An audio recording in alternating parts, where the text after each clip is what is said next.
Hey everybody, it's tea time with the diva. Grab your tea, grab your coffee, because we're going to get into it. Listen, guys, we are what? We got what, 48 hours? I guess I'll say 48 hours before we ring in the new year 2024. And honey, like I keep saying, 2023 has been oh what a time for many people, especially the last quarter of 2023. So listen, before we can even ring into 2024, we hear some more mess yet again. So, The Color Purple was the Christmas movie. It was the movie to see at Christmas. Every Christmas, which I think is smart of these entertainment people, they come out with a movie that they're going to promote as the Christmas thing to see, okay? And this year, it was The Color Purple. And give it up to Lady O, because she went everywhere she could to promote The Color Purple.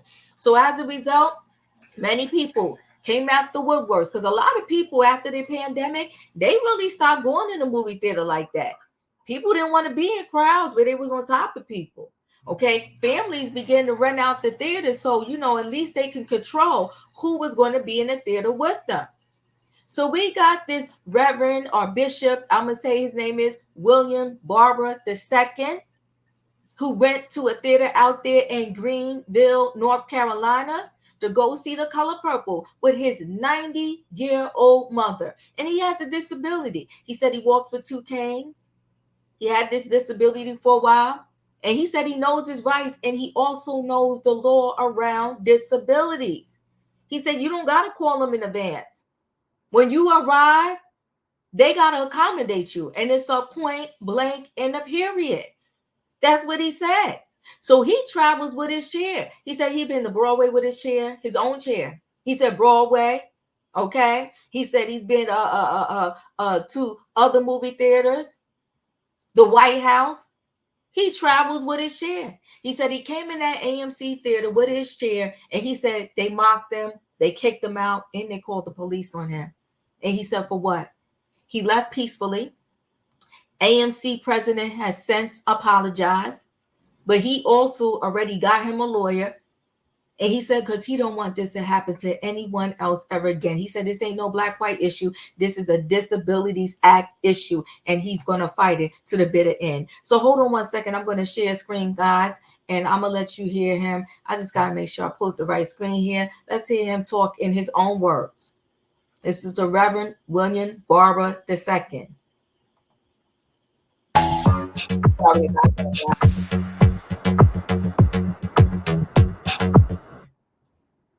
There's nothing in this on posted online or says you can't bring your own chair. Inside the theater, they have spaces like for handicap. It's for whole spaces. Sometimes they've had me sit up against the wall. But two little managers in there decide today, the day after they put the Lord out of the inn, that this chair and me there's no room for it. What bothers me about it is I'm okay. But what if somebody poor? What if somebody least less unfortunate than myself, struggled to get here? It's painful for me to walk in there. And if they had a sign posted, I would have called in advance, called the manager, because they always can make exceptions. They literally said, well, do you have a piece of paper with you saying that this is your medical device? I said, I have these two canes. I have my body. I have my people here with me. And I have people here who've been with me all over the country. And they called the cops.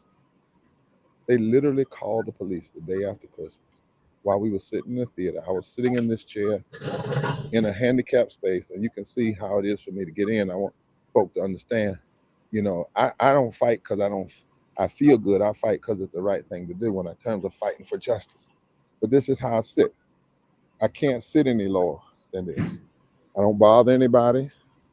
I don't intimidate anybody. It's just sitting. You can tell I have to lean because this hip is bad, so I can't, So, and exceptions are made all the time. What do you think that this says for education around people with restrictions? Yeah, it says we've not gone far enough. It says that people want to say, even to disabled folk, you have to be disabled like this. In other words, you got to be able to sit in a wheelchair like we describe it in our rules that we can't produce, or you can't come in. And we're not going to tell you that in advance. They have no idea how much energy it takes me to move. You know, I have ankylosing spondylitis, one of the worst forms of arthritis there is. And I move and go because I'm on heavy pain medicines and whatnot. And I don't make any excuses about that. But I've taken this chair in the hospital. In a hospital where they really have to be concerned about fair housing. And they've never said to me in the hospital, you can't come in here with your chair. I've taken it in restaurants, movie theaters. I've taken it in the largest pulpits in this nation. I preach sitting in this chair. You know, I've flown it overseas. You know, I took it in the Vatican when I met with the Pope. But I can't come in a Greenville theater with my 90-year-old mother the day after Christmas. That's the level of your consciousness. 2 police, and I've never been arrested for anything violent. If anything, I submit to nonviolence. Right? And you call 2 policemen to pull me out of a theater the day after Christmas.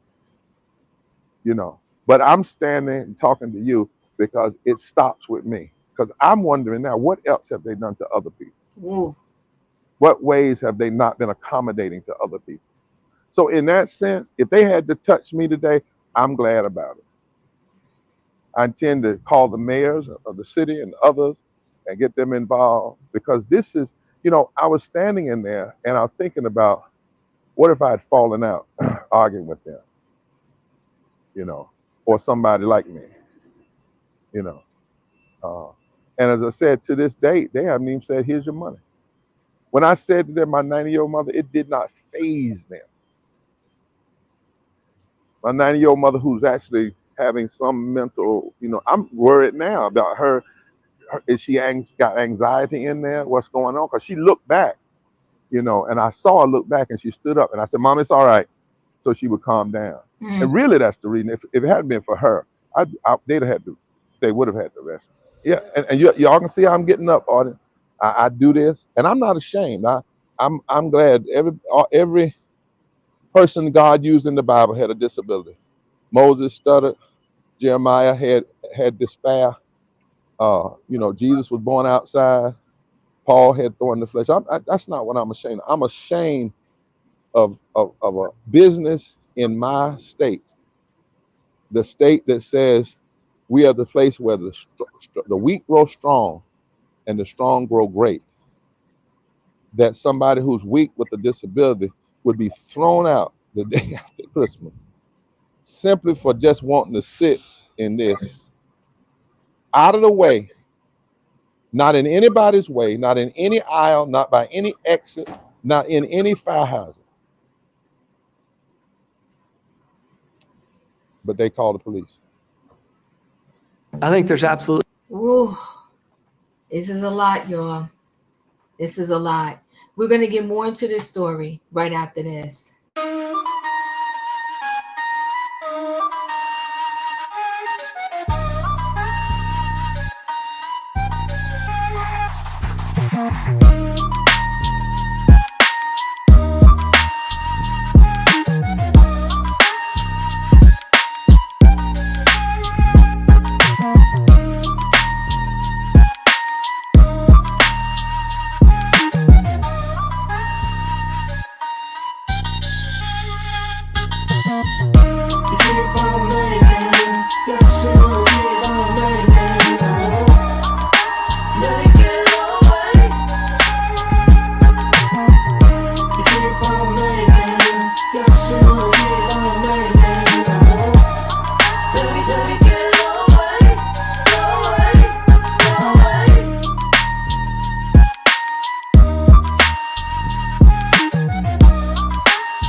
All right, so let me go ahead and share screen.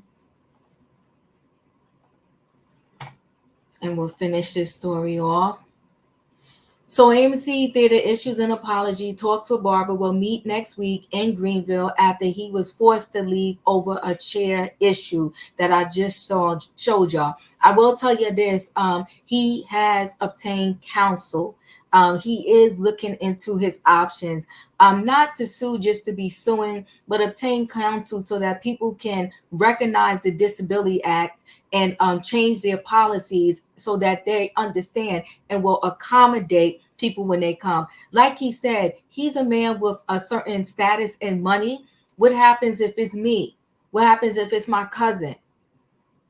And you pay for your movie ticket, you get there, you expecting to see the movie with your family members or a family member, and this happens. So AMC Theaters has issued a statement of apology and will meet with Bishop William J. Barber II after he was escorted out of its Greenville theater when he was not allowed to use his own chair to watch a movie.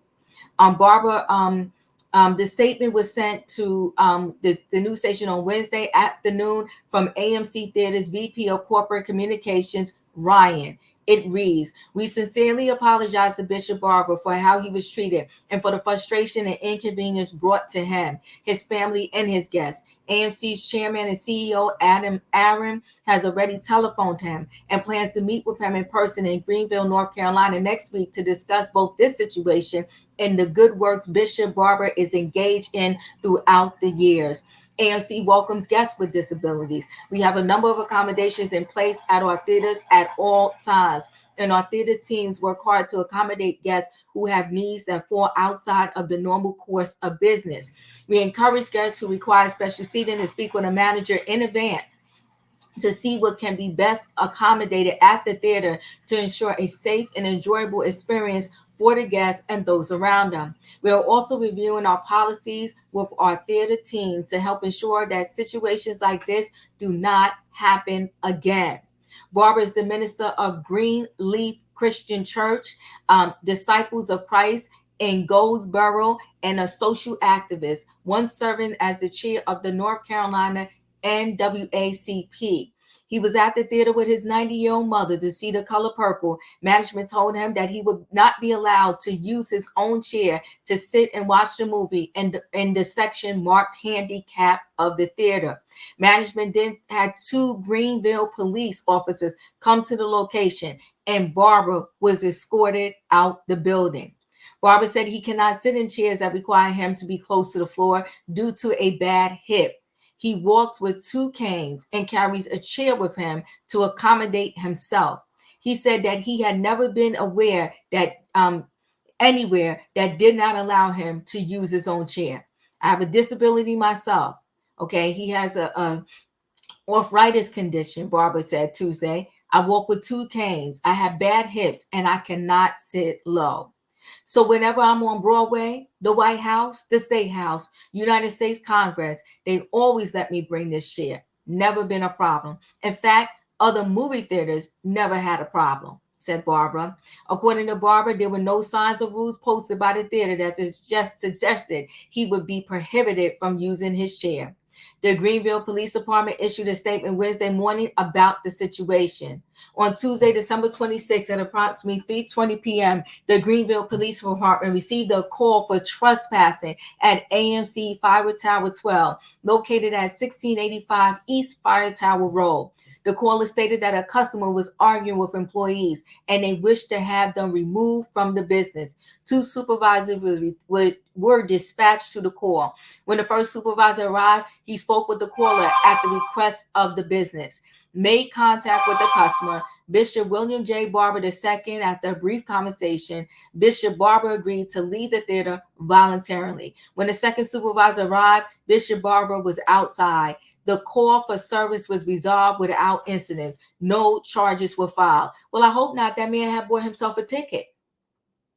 Listen, guys, it's a shame how this went down, but I'm sure we're going to stay connected to this story because I'm sure Bishop Barber is going to make sure that changes happen. All right, guys, let me know your thoughts on this story. Chat with me in the comments, and when I get an opportunity, I will chat back. If you're not a subscriber, subscribe, hit the notification bell so that every time I upload a video, you will be notified. If you are a subscriber, welcome back. Everybody, thanks for watching. Don't forget, guys, hit the like button, and I'll see you on the next video.